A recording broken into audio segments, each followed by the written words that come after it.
Good morning, everyone. My name is Annie. I am a public services librarian at Kent County Public Library. And today I am excited, as always, to welcome Sabine Harvey from University of Maryland Extension, Kent County. She is here for another cozy garden chat. Today's topic is digging deeper into soil. This is the third of a four-part series. If you're interested in joining us for next week's, you can register through the library's website. I will put a link to that in the chat if anyone needs it. And if you'd like to catch up on any previous sessions, they are available on our YouTube page, and I will put that link in the chat as well. So without further ado, I am going to turn the program over to Sabine, and we are going to dig right into soil. Very, very, very cool. Well, good morning, everyone. It's nice to see so many people present, and obviously this is a super complicated topic, because my gracious, right? You can go to college, graduate school, and specialize in this. So there's so much to soil. And yeah, in my house, as I wrote, it's soil, it's not dirt, because it's not a dirty thing. It's a really cool thing. So let's get into this. And since there was so much material to cover, you know, I've tried my best to not make it too complicated, but yet I hope that it's not like too elementary, you know, that you're not sitting there thinking, yeah, I knew all this. So let's just, and hopefully you'll have some questions or some other things. So let's see what we can do in the next, I don't know how long. Anyway, so the first thing we need to think about when we think about soil is kind of like the mechanics of soil. And by the way, I just want to say there's probably some people in the audience who may be more knowledgeable than I am. So feel free to jump in at some point if you feel like something needs some extra explanation. So the first thing to think about is the texture of the soil. And the texture of the soil is very much, here, let me show you, determined by, well, mineral particles, so sand, which is gigantic, silt, which is smaller, and then we over here is clay, tiny, tiny, tiny, right? And then it, of course, you know, eventually starts to look like this. Now, the thing is, sand is indeed kind of coarse and round. Silt is kind of silky, but clay, even though we project this as a tiny little dot, it is not actually round. Clay is more like a, you know, like our old wooden building blocks, if you used to play with those, right? So clay, that's also why it sometimes drains so hard. First of all, it's tiny. And second of all, it kind of stacks on top of each other. So it's very different from sand. And that is basically, that proportion is what makes up the texture of a soil. And the texture of a soil actually does not change. It is what it is. It's just there. Now, I know that a lot of us also, we have clay soils, and a lot of people complain about this, but actually a clay soil is by all means very, very good, because, you know, the smaller something is, think about the mouse versus the elephant, right? The smaller something is, the larger the surface area is. And clay happens to therefore have a very large surface area, and it's negatively charged. And that is a good thing, because then it can hold on to a lot of nutrients like calcium, magnesium, potassium that our plants need. So that is a very good thing. Obviously, clay also has a larger water holding capacity. And that is because of the nice properties of water, right? Think about water in a straw. How come water in a straw goes up, or how come water in a plant goes up? Well, there's this little thing in water called adhesion and cohesion, right? If you have water in a glass and it's like this, the adhesion, it's making it stick to the sides of the glass, right? And then, of course, if you think about cohesion of water, well, if you fill your water glass way to the top, right, you get that nice little round. So first of all, it's sticking to the sides of the glass, but then of course the water sticks to each other. You know, the water particles stick to each other as well. So water has this wonderful property that it sticks to itself and it sticks to other things. So in terms of the clay, it sticks really well to that clay. So as long as you have enough pore space, clay holds a lot more water than sand, because there kind of breaks up and that adhesion and cohesion doesn't work as well. So how do we, obviously we don't have just pure sand soils or pure clay soils or pure silt soils. In fact, you know, it is a mixture, and that mixture is projected or displayed in what we call the soil textural triangle. And there you can see, you know, how the different percentages are made up. And of course, everybody, you know, this is like the ideal type of soil. So everybody wants a loamy soil, which of course we don't have. I'm sure you can do all kinds of tests to figure out what, you know, what type of soil you have. But the easy thing to do at home is you take a handful of soil, you know, make sure it's a little bit moist, and then you could squeeze it right in your hand. And if that moist soil crumbles apart, just doesn't hold together, well, then you know you have very sandy soil. If it kind of holds together and you start rolling it and you can get like a little bit of a roll out of it, then you have more like loamy soil, sandy loamy soil. And if you can roll it and you can really make a long string out of it, right, and it's sticky, then of course you have more clayey soil. So that's one way to try to figure out what the texture of your soil might be. Now, if you want to go more scientific, the other thing that you could do, and I learned something, you know, from preparing for this, is a sediment test. The thing I didn't know about sediment tests, so you would take some soil, right, put it in a jar, add water. But what I didn't know is that you need to add some baking soda too. That was a new one for me, because all those soil particles, you know, they stick together, and you kind of want to break them up so that you really get a separation of the different types of soil particles in there. And that's what the baking soda is for. So what you would do is you would collect half a cup of soil and you would dry that out for like a few days. You put that in a mason jar, then you add 3.5 cups of water and a few tablespoons of baking soda. You shake that for 5 minutes. Ooh, yay, let's go for a walk around the neighborhood, right? Shaking our jar. And then you let that stand for 2 days. What you end up then with is the total soil depth.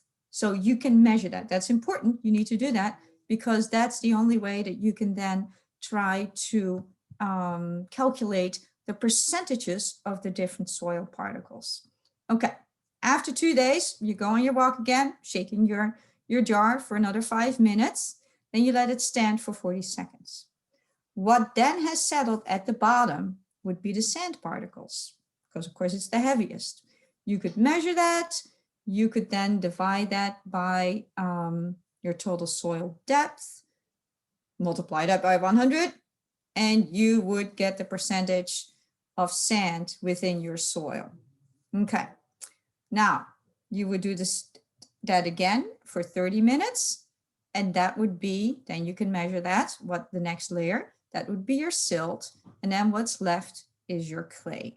So that's kind of like a very fun way to figure out what your soil is made up of. So don't forget to add that baking soda. Something I didn't know. Anyway, very cool stuff. Now, obviously, this is just the texture of your soil, right? This is just the mineral particles that are in your soil. There is a lot more to soil than just your mineral particles. So let's look at that. So our mineral particles make up about 50% of our soil. The other 50% is kind of equally divided between air and water. And we all know that our roots need both, right?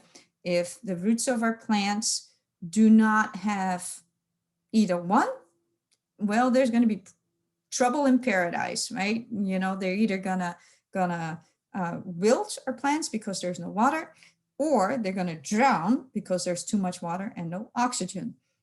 And sometimes it's unless it's obvious, unless we're in a drought, sometimes it's a little hard to figure out what may be going on, because the symptoms that you will see if a plant is struggling, too much water or not enough water. You know, this is of course a problem with houseplants, right? We see them struggling and we think, not enough water, let's add some more. Well, actually, you know, they're getting too much water, but the signs that the plant will display that it's in trouble are essentially the same. So then there is a tiny, tiny, tiny little part left. And this really, really, really is the most important part that we are striving for. And that is the organic matter. So if you take all of this together, the mineral particles, the water, the air, and the absolutely critical organic matter, then we're getting to not the texture of the soil, but the structure of the soil. And the structure of the soil, that can change. So because there is live organisms in there. And this organic matter, there's part of it that is inert, and that's this part. But then there are also organisms in there. And that, of course, is alive. And as those organisms break down, they kind of create the glue that holds all of this together, that holds all those soil particles and everything else together. Now, organic matter is negatively charged, just like clay is negatively charged. So organic matter is also very important for our soils, since it also holds on to all those nutrients that are positively charged.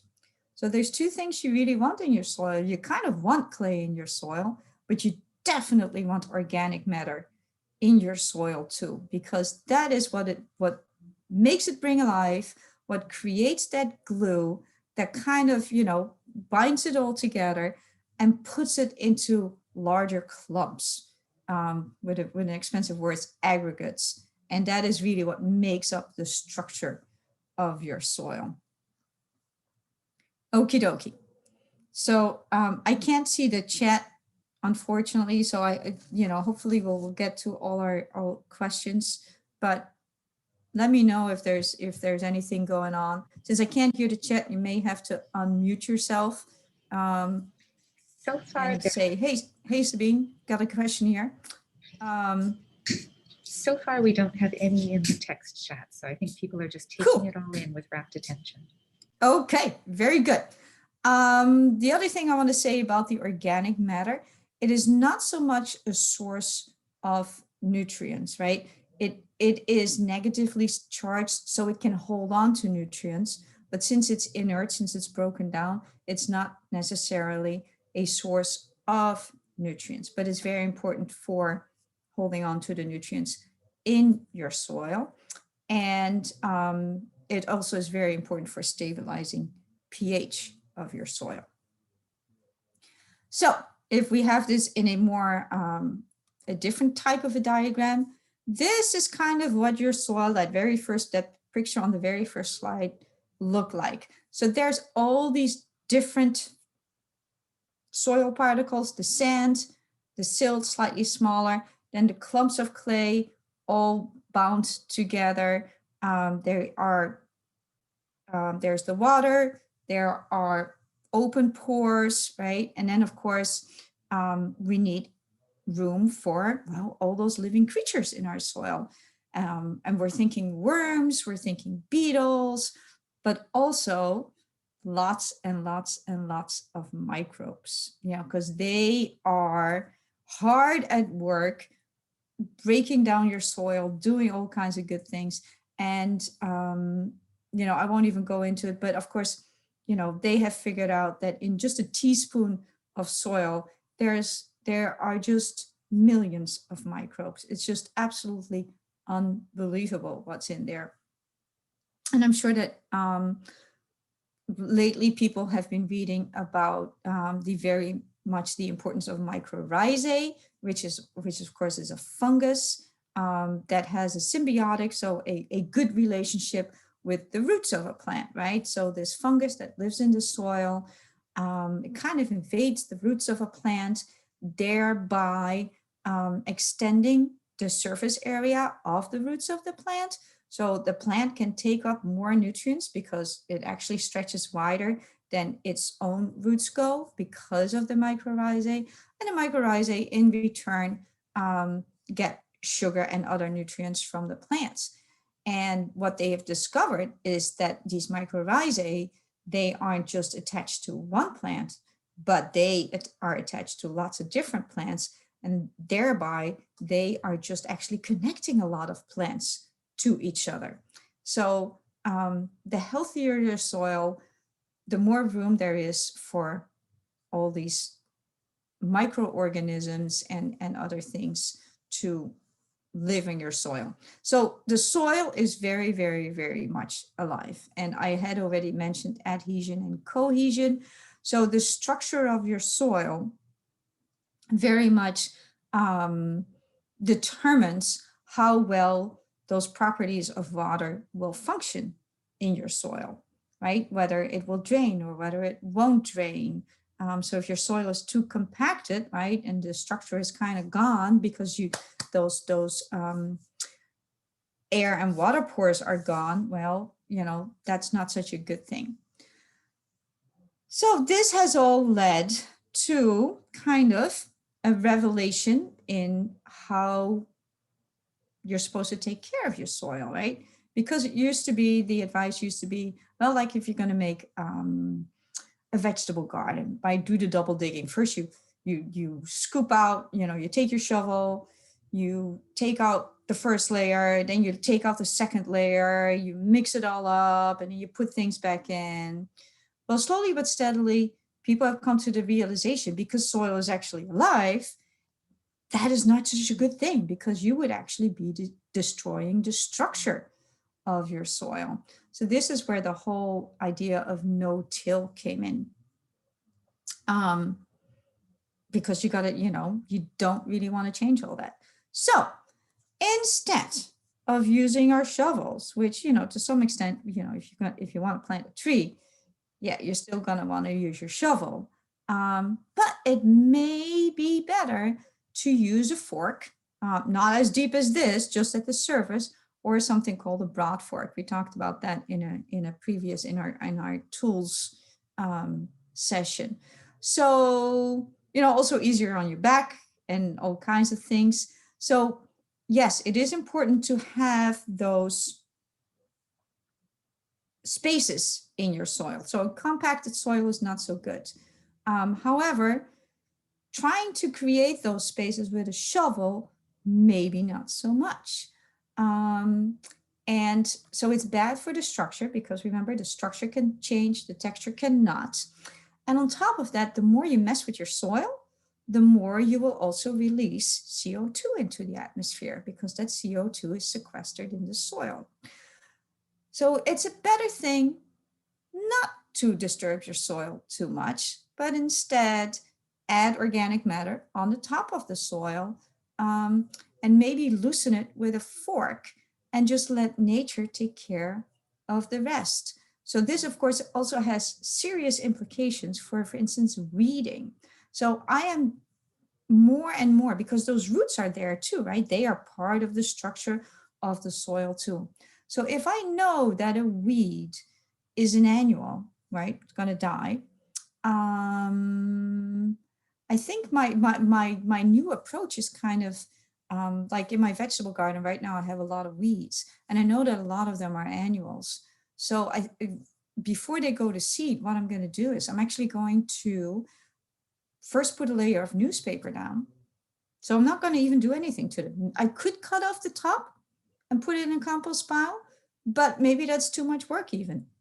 I'm just going to cover them with newspaper, and then I'm going to put compost on top. And that way I won't mess with the structure. And I'll save myself a lot of work. And I don't take out that organic matter, I just leave it in there. And I'm doing the same with like bean plants. I don't yank them out anymore. I just cut them, leave the roots in the soil to decompose, to add to that structure, to add to that space in the soil. And well, there we go. So, and it might save time and it might save my back. Who knows? I'll let you know in the spring whether it worked. So why does soil matter? Well, because we want to grow plants, right? We want there to be happiness. We also want there to be worms and insects and God knows whatever, because, well, not only do they help our plants, but they're also a good source of food for other things. So what are some of the signs of a healthy soil, right? Because, well, how can you just, by wandering through your yard, trying to figure out, what's the status of my soil? Well, first of all, is your soil draining? You don't want it to drain too fast because that would not be good for your plants. It would also be a sign that you have a lot of sand, but you also don't want standing water, right? Because, well, it may be a sign that there's too much compaction, and that means that your roots won't have enough oxygen. Well, another good sign of a healthy soil is indeed all those organisms, the worms, the insects, the microorganisms. Obviously, you can't see the microorganisms unless you put it under a microscope, but you can sort of tell by the health of your plants whether they are there or not. Then color, very not so subtle, right? The darker your soil, that organic matter tends to be dark. So the darker your soil, usually the healthier it is. And then, of course, last but not least, your healthy plants. So we talked about the texture of the soil. We talked about the structure of the soil. Both of those are super, super, super important. However, there's one more thing. I mean, I'm sure there's a lot more things, but for us home gardeners, there's one more thing that really does matter when we're talking about soil. And that is, oh yay, the pH. Here comes chemistry. Now, I'm not a chemist, so, but this is important. So the pH of the soil, what actually does that mean? pH measures how many hydrogen ions are actually in the soil, what the capacity of the soil is to keep hydrogen ions in there. And remember, clay was negatively charged, and so is organic matter. Hydrogen ions are positively charged. That's an important thing to remember. So the more hydrogen ions we have in the soil, the more acidic our soil will be. And here is the thing that really determines what goes on. You see this little box here, right? This is kind of a little bit acidic, but basically a neutral pH. And it is important that your soil is right here, for most plants, that is, because as you can see these bars of nutrients that are available? In this range, the bars are kind of equal. This is where all the plants will get the optimum source of nutrients.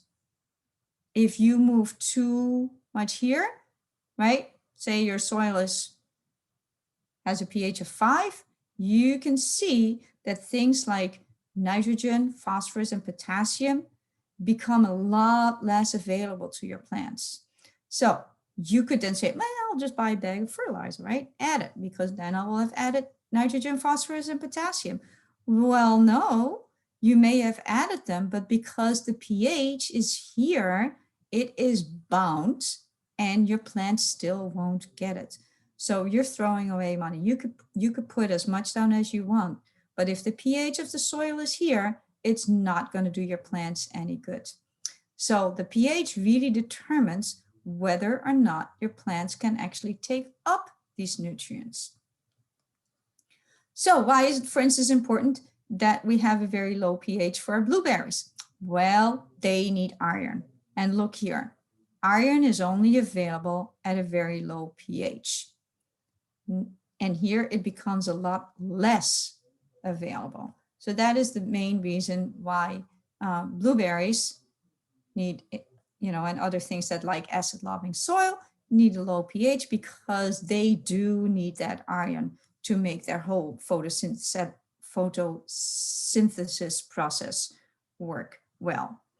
Nitrogen, of course, is a tricky one, because nitrogen is mainly available in gas form. 79% of our atmosphere is nitrogen, but it's a gas and it's not available to plants.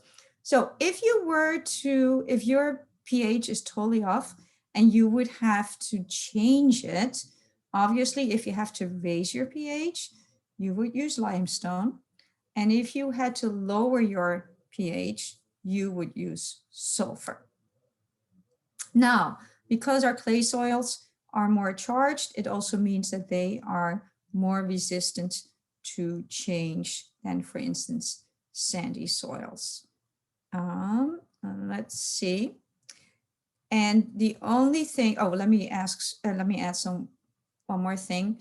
You can see, so these are the nitrogen, the phosphorus, and the potassium are, of course, the three big ones. On our bags of fertilizer, you would find those as N, P, and K. You want to be very careful with phosphorus, because phosphorus tends to leach out in the soil, and it then ends up in the Chesapeake Bay, and it does contribute to algae growth. It's not a good thing. And the soils here on the Eastern Shore tend to have a lot of phosphorus. Some areas don't. It's very tricky. It can be very, very local. I have lived in the neighborhood that we live in since 1998. We've moved. We've built a new house, but within the same neighborhood. Wouldn't you know it? And we're just 500 yards down the road, that in my old yard, I had plenty of phosphorus. In my current yard, not so much. I actually have to add phosphorus, but you want to be careful with that, not just because it could pollute the Chesapeake Bay, but I also just learned that too much phosphorus will actually inhibit the growth of those mycorrhizae. So in those mycorrhizae were those fungi that really, really help plants absorb more nutrients. So you want to be careful. Now, in terms of pH, I know there's a lot of home tests out there, but there really is only one way to figure out what the pH of your soil is. And that is by doing an actual official soil test. And here I have two examples of test results that came from the University of Delaware soil testing lab. And I know we have looked at these before, but I just wanted to point some things out on these. We'll go into slightly more depth. So first of all, here on the first one, that is the pH, 6.2. So that, that's still within the range that we say that's pretty good. Maybe you want to have it a little bit higher, but okay. Now the interesting part on this soil test, as you can see, phosphorus, when it reaches that medium stage, don't add it, because that's not gonna, the rate of your return, it really, there's no point to it. What is interesting about this test is look at the organic matter. It's more than 12. Most of our soils, as you had seen in the previous slide, have about 2 or 3% organic matter. So 12, I'm like, what the heck is this? Well, it turned out this was a test basically on a compost, on a bed a raised bed that had been filled with a lot of compost. And you can see that because holy smokes, that is a gigantic percentage of organic matter. If we in our home gardens could achieve an organic matter percentage of 5%, we're really doing well. So, so that was kind of like, well, that's a very interesting observation, Then the other thing that I want to point out, where did my cursor go? Here we go, is the, nope, well, see the circle there where it says cation exchange capacity, the CAC, that stands for cation exchange capacity. And that is the capacity of the soil to hold on to those positively charged ions. And it will tell you, whether the soil can hold on to nutrients, to water, to all that good stuff. And those ions, they move back and forth between the soil particles and solutions in the soil and the plants. The lower that CAC, that cation exchange capacity number is, if it's lower, it means you have sandier soil. If it's above 30, as it is in the second results, I've totally lost my cursor here. There we go. This one, so if it's higher than 30, it means that you have a clay soil. So that is a very nice thing to know. Here, of course, the organic matter, this is regular soil, as you can see. The organic matter is almost 4%. That's pretty good. But then look at the pH. Now here we are starting to climb into territory where the plants are not going to be so happy. So in this case, you probably want to add some sulfur and lower the pH. There's one more thing that you need to keep in mind, because as you can see, there it says pH, but here it says buffer pH. And the same thing over here. And buffer pH means it's kind of how much the soil is buffered, so how much the soil is actually resistant to change. See those two? The closer those two are together, the easier it will be to change the pH of your soil. So as you can see, the 6.2 and the 7.56, those two are a lot further apart than the 7.1 and the 7.8. And in general, it is true that it is easier to, no, I'm saying that wrong. It's easier to lower your, no, it's easier to raise your pH with lime than it is to lower your pH with sulfur. So, but in this case, since the pH and the buffer pH are closer together, that's actually a good sign. So that means that you can probably change that soil pH. Now, I do need to say neither lime nor sulfur actually move through the soil. So if you're going to add those to your soil, you kind of need to incorporate those in the top layer because unlike other nutrients, they don't really move through the soil. I know this is a lot, but very good and important information. So those are really, when you get a soil test back, those are the 4 things to really pay attention to. Okay. Sabine, a quick question. With soil Yes, ma'am. tests, is there a time of year that is better to get them done, or does it not really matter? It really doesn't matter, but if you want your results back early, sure. I'll do it in spring. I mean, because of course, everybody thinks about, oh my gosh, it's spring, I'm gonna garden, yay. Oh, I gotta do the soil test, right? And then since everybody thinks that, the labs will get totally overwhelmed. So it really doesn't matter. Oh, let me go back one slide.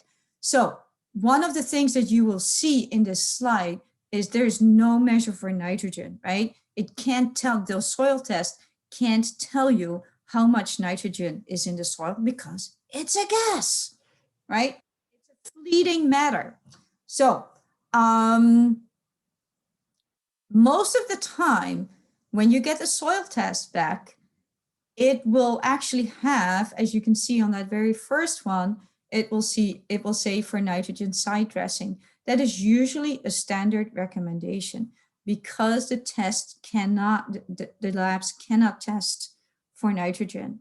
So they will mostly, especially if you're going to do a vegetable garden, recommend that you add nitrogen. That's just a standard recommendation. It might very well, if you have a good soil, it may very well not be necessary to add nitrogen. If you add a lot of compost, for instance, if you just in your yard, right? If you mulch your grass clippings, you are adding nitrogen to the soil. You do not need to fertilize your shrubs and your trees because nature is already doing, or you by mowing your lawn is already doing that for you. If you add things like in the legume family, right, peas, beans, those kinds of good things, they actually fix nitrogen in the soil. So, that might be a good source of nitrogen. So I want to, say a word of caution. Of course, nitrogen can very much run off and end up in the Chesapeake Bay. So do be careful when you feel like you need to add nitrogen. And I always get calls during the growing season. Gosh, this ornamental plant or my vegetables, man, they looked so great and they were lush and green and beautiful and big. However, they didn't bloom. I didn't have any flowers on them. I didn't have any fruits on them. Well, that's because they got too much nitrogen. So, they got this boost. They grew like crazy, but too much nitrogen, well, they're not going to produce any flowers or fruit. So you want to be careful with that. Okay, so when you do feel like when that test shows that you need something, you're going to buy a bag of something, right? Some sort of fertilizer. And here are the 3 numbers that you're looking for. That's the nitrogen, the phosphorus, and the potassium. So if your tests showed that you don't need any phosphorus, you want this number basically to be 0. Or if you don't need any potassium, you want this number to be 0. So you definitely want to pay attention to these numbers. And like a standard 10, 10, 10, probably not such a good thing for your yard, right? Because the test probably showed that, well, you need various things or you only need one of them. The other thing you want to look at is whether those things, especially the nitrogen, God, I'm having issues with the darn freaking, there we go, are water soluble or water insoluble. If they are water soluble, it means that they are basically instantly available to the plants. That's nice. However, it also means that, say that you had just put down that fertilizer and then it rains, that it's going to wash out really, really quickly. So it's better to get a insoluble nitrogen source because it will be slow release. Those plants will get, it will be a source of nitrogen for those plants for a long time to come. So you definitely want to pay attention to that. And then, of course, when you do get these bags, you definitely want to pay attention to the instructions of how much to apply, because you do not want to over apply, put down too much or too little, because once again, you are wasting your money and you are probably polluting the environment as well. Okie dokie. Now, why do we need these things in our plants? Well, as I said, the nitrogen, is there to help with photosynthesis, to make the plants grow, all that kind of good stuff. Phosphorus, very important for cell division, root growth, flowering, and fruit growth. So if you have enough of that, great. If not, and your plants are struggling to flower, they're probably deficient in phosphorus. And then potassium. Potassium is very much involved with how the water flows through the plant, how the plant metabolizes things. It also helps, I think, with disease resistance. So it's definitely a major thing to pay attention to. Your plants will tell you whether or not they are in trouble. So as you can see with this bean plant over here, look at this particular bean plant and then look at these bean plants, right? These are a lot greener, if you can see that, than these.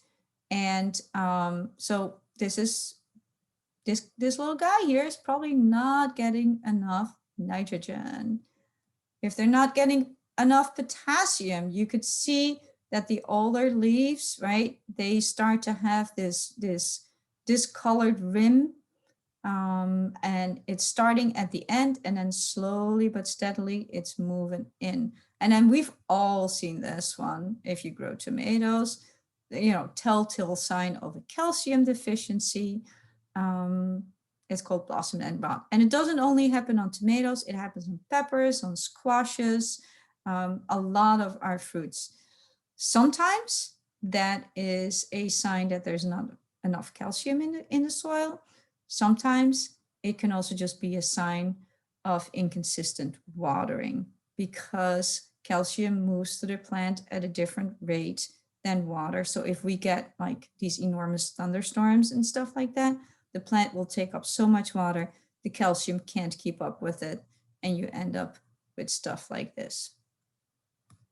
So if you think that your soil needs some form of amendment, the first thing you're going to think about is organic matter, because that is really what's going to nourish your soil. It's going to help with the structure of your soil. It's going to help with retaining nutrients in the soil, and it's also going to help with encouraging all that, we'll call it wildlife, right? The worms, the insects, the microbes in your soil. That is really the very first thing you want to think about, is organic matter. So make compost, buy compost, it really doesn't matter. Organic matter is the answer here. It will also increase, if you have sandy soil, organic matter will increase the water holding capacity of your soil. If you have clay soil, organic matter will make it drain better. So gypsum does not, that's a myth. So forget about the gypsum, organic matter it is. Then the second thing you're going to have to pay attention to is, where is the pH of my soil, right? So if you need to adjust that, you need to either use sulfur or lime. And then more of a personal preference, do you want to use organic matter or other types of amendments that are organic or non-organic? That's everybody's personal preference. You do want to pay attention to the nutrient content of whatever it is that you are going to add.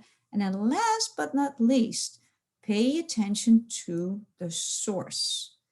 And by that I mean, is it a renewable source or not?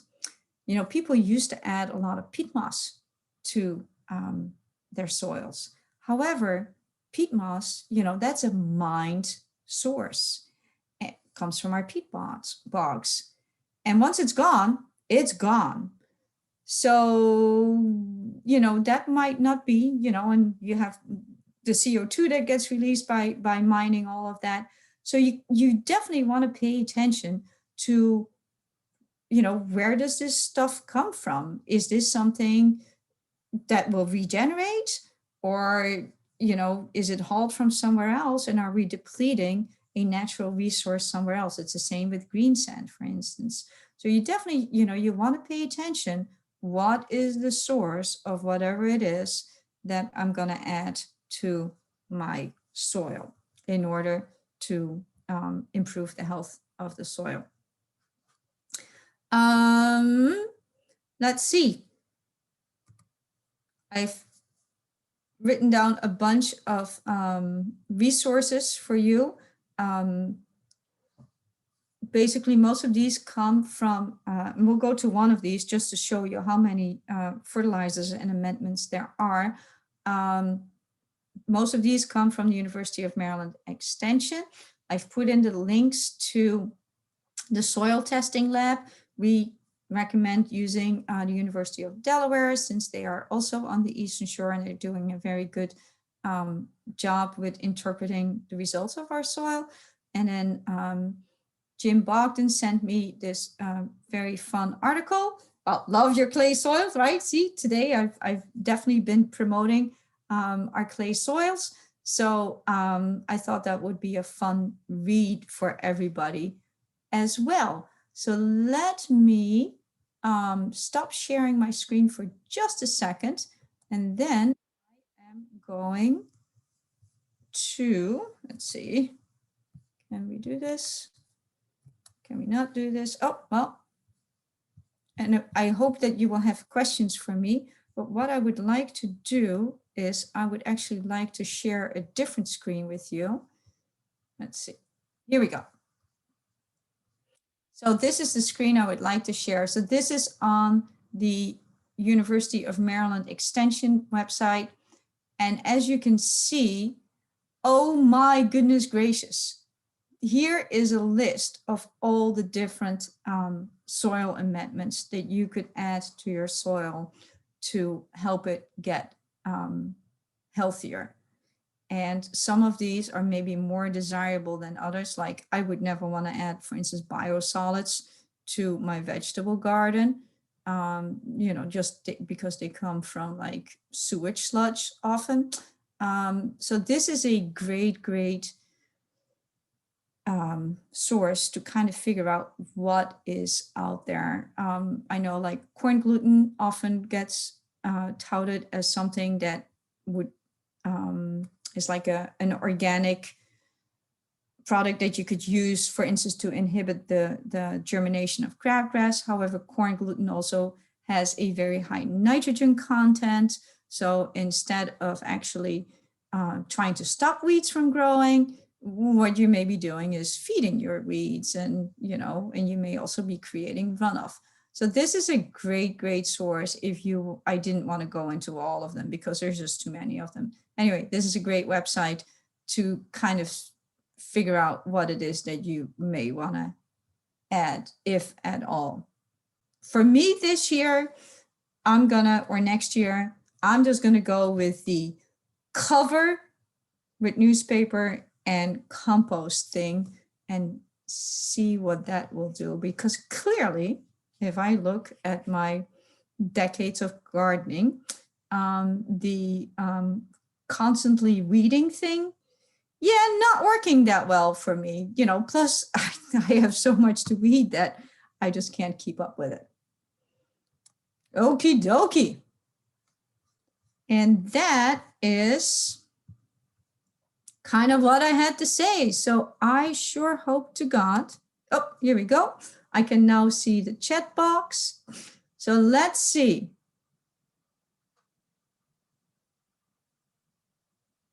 Wow, there are some, Larry, I see that you asked a question. I'll read it out to everybody. I'm sure people can see this, but I need to write a soil mixture specification for filling 20 to 30 new raised beds. I want to describe for a landscaping company the contents of this new soil. We desire a mixture with maximum fertility and minimal weed seeds. You know what, Larry? I am going to do some research for you. Although on these websites, there is soil to fill raised beds. Yeah, hold on, let me share my screen. So if you go to let me see, here we go. University of Maryland Extension. there is actually a whole web page that gives you recommendations on soil to fill your beds. So I would definitely go there, and then I will do the same thing, and hopefully we will together can come up with a good solution for what you need. So let me write this down. Soil for raised beds.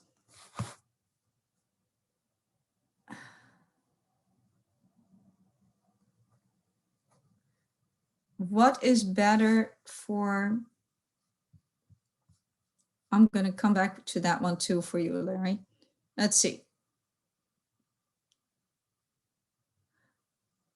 Does the extension services do soil test? No. So we, the University of Maryland used to have a soil testing lab. That one died in budget cuts in the 1980s. So no, the University of Maryland Extension does not have a soil testing lab. And yes, Annie put down the link there for different soil testing labs. There's a whole bunch, you know, in Massachusetts and God knows wherever.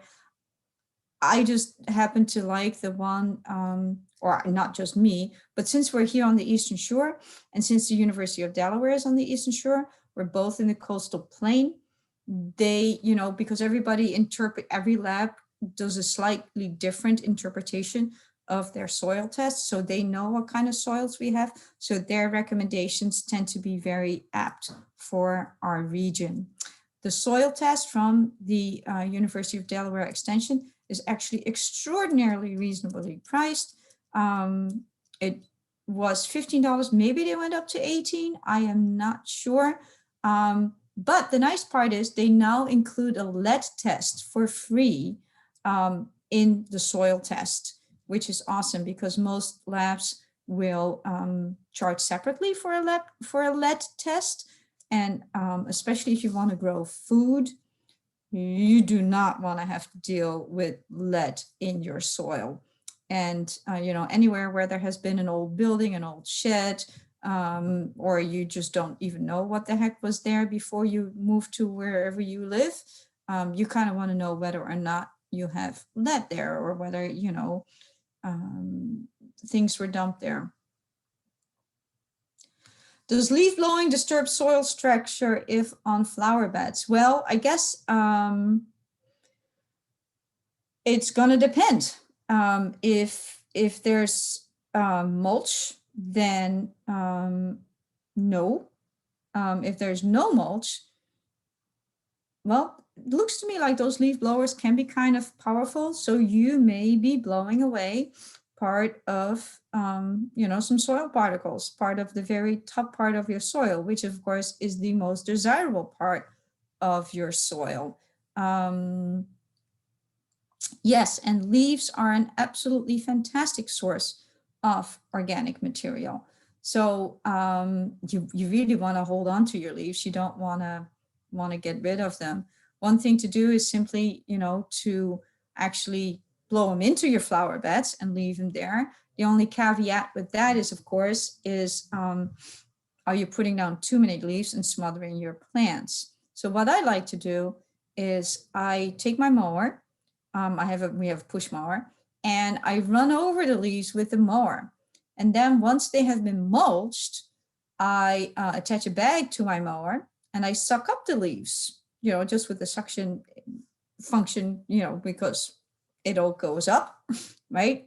And then I have this nice bag of shredded leaves, and I then use that as mulch. I use that, you know, I could throw it in a compost pile, which I've done too, but I could also just spread out some newspaper and put that right smack on top. And then usually by the time spring comes around, it has broken down pretty darn nicely. So yeah, leaves are fantastic, unless of course they are diseased, like from your diseased vegetable plants or something. That case, no. Or you know, our apples and cherry trees and our ornamental cherry trees, they get a lot of diseases too. Now, by the way, shredding the leaves of those, if you can't get rid of them, shredding the leaves of those trees helps too, because you want them to be broken down so that they are no longer a source of disease for the next season. So if you can't remove the diseased leaf of a plant, at least make sure that they are in tiny, tiny little particles so that they can be broken down over the winter and, they're gone. So let's see. This fall, I started a new vegetable bed over grass, laying newspaper and compost. Should I cover the bed with black plastic? I think it will be okay. So usually what you do with black plastic is you actually do that during the growing season, and you put that right smack on top of whatever it is that you're trying to cover. And I have tried to do this. It works great on annuals. It does not work on really tenacious weeds like wiregrass,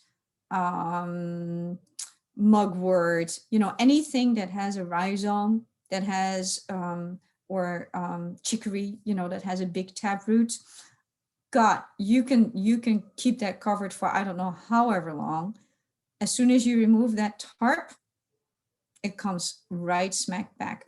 If you want to use a black plastic tarp, what you want to do is you want to put it down when there is also a lot of sunshine, because chances are, basically, 100%, that there's also a lot of weed seeds.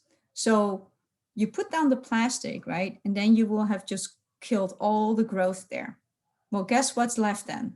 Lots and lots of weed seeds, right?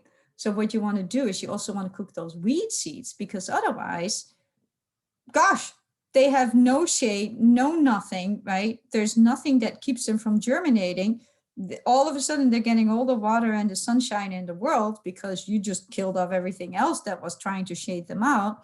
And you will have a absolute wheat garden on your hands.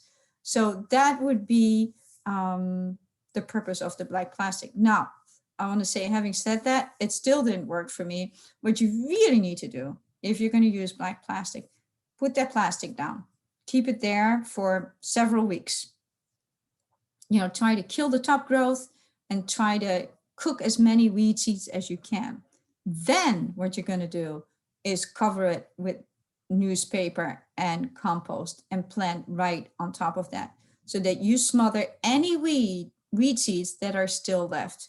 You're still going to have to deal, sadly, with whatever perennial weeds were left in there and were not killed by the black plastic. I